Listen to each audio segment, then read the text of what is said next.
Olá pessoal, tudo bem? Voltamos aqui nesse vídeo para falar sobre o capítulo 8, o surgimento do si mesmo e individuação. Capítulo 8 desse livro aqui, Jung e o Mapa da Alma de Murray Stein.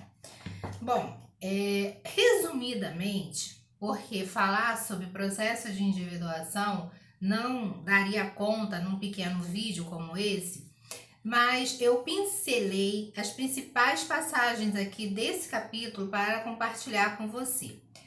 Jung ele vê o desenvolvimento do ser humano como contínuo.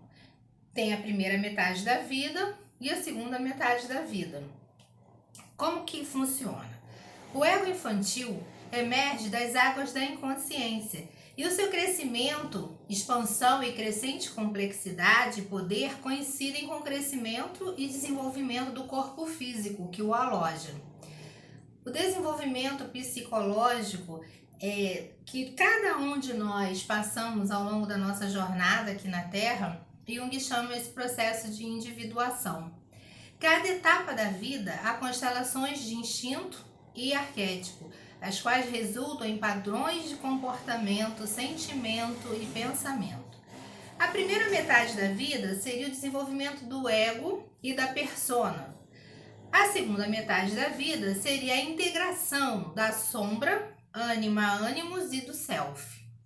Ou seja, espera-se que essa jornada até o final da vida, todos esses arquétipos tenham sido integrados e você tenha tido a oportunidade de fazer a sua trajetória terrena com qualidade de vida, com sabedoria, com mais leveza. Esse é o maior objetivo. Não se busca, num processo de individuação, alcançar algum tipo de iluminação ou de ficar mais inteligente. Não, é um processo de cada pessoa, é individuação porque é único, é de cada ser humano. E é para que cada ser humano busque dentro de si esse autoconhecimento.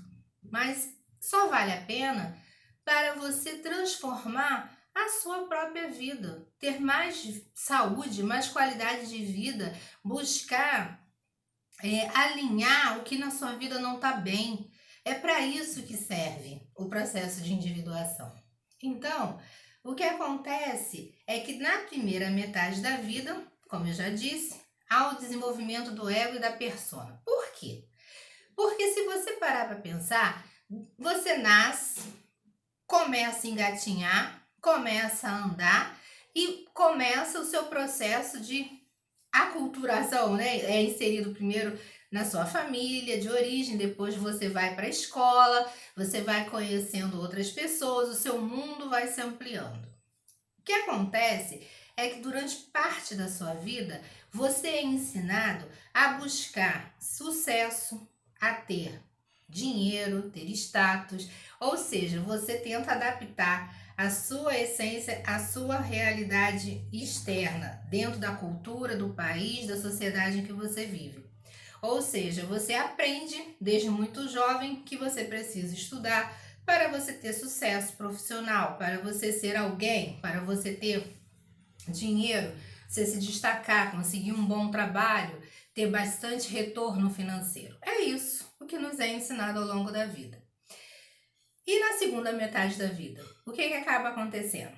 Muitas vezes você se depara com alguns questionamentos.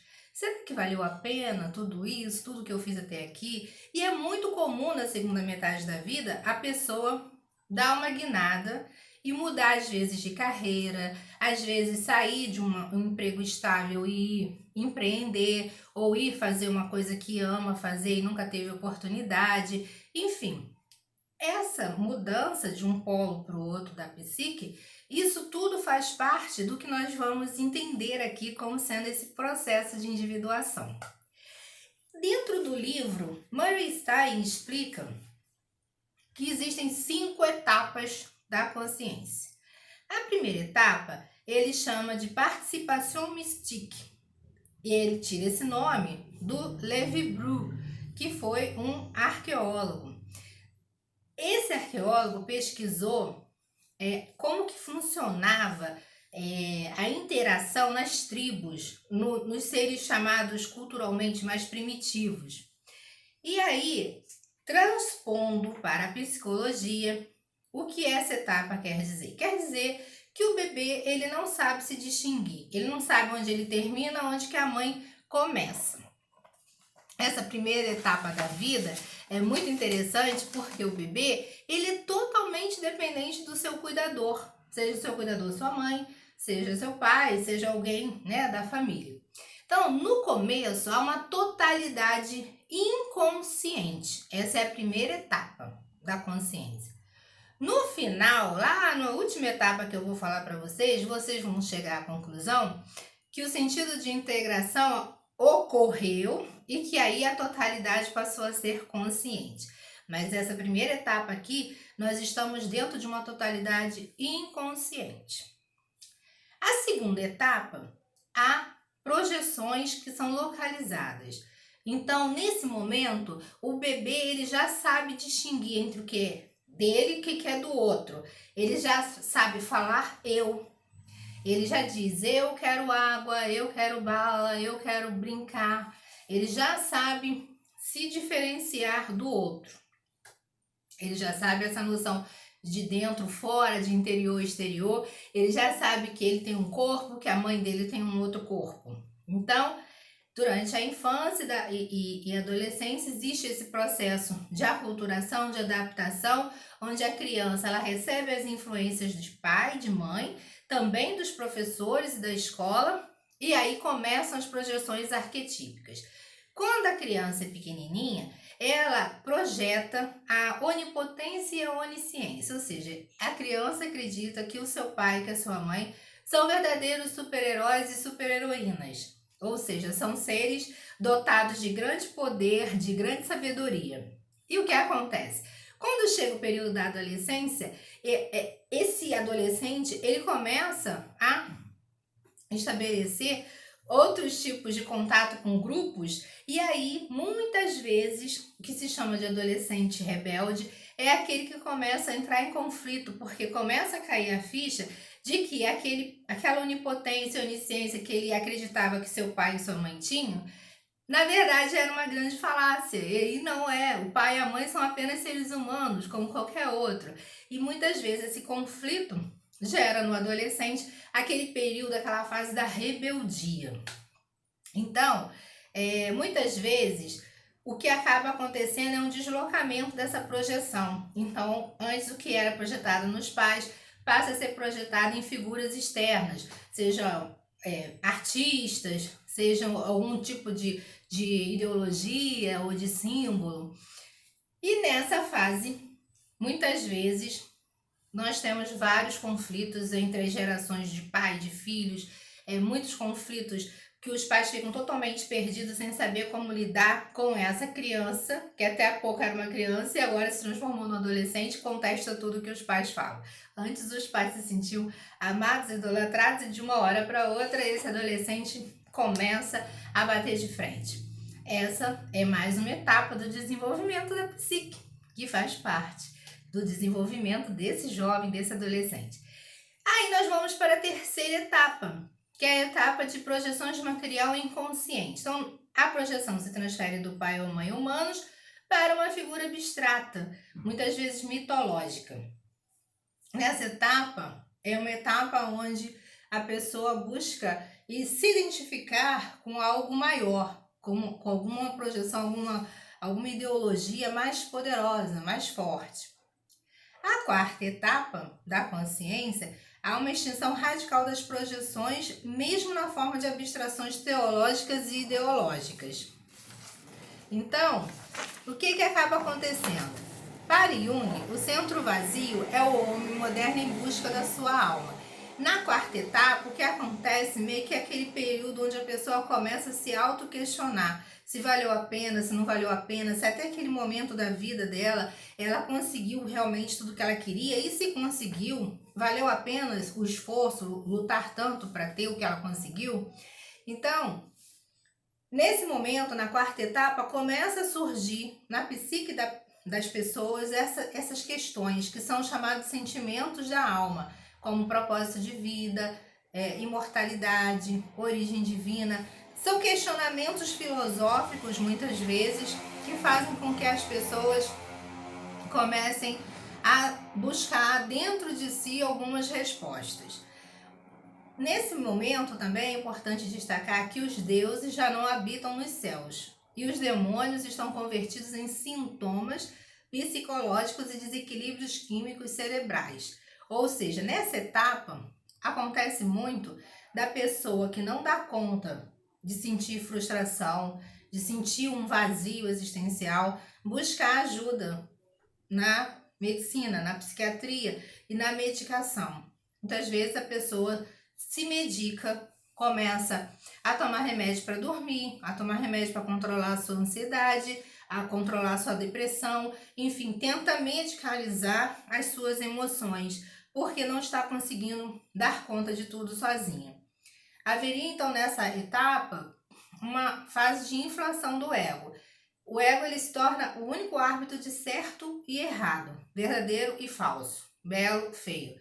Deus não está mais lá fora, Deus sou eu. Ou seja, quanto mais você vai para o mundo, você conquista, você obtém tudo que você acha que é o mais importante. Por um outro lado, a pessoa às vezes tem dinheiro, tem sucesso, tem uma carreira bem sucedida, mas ela continua sentindo aquele vazio. E por que será que ela tem aquele grande vazio?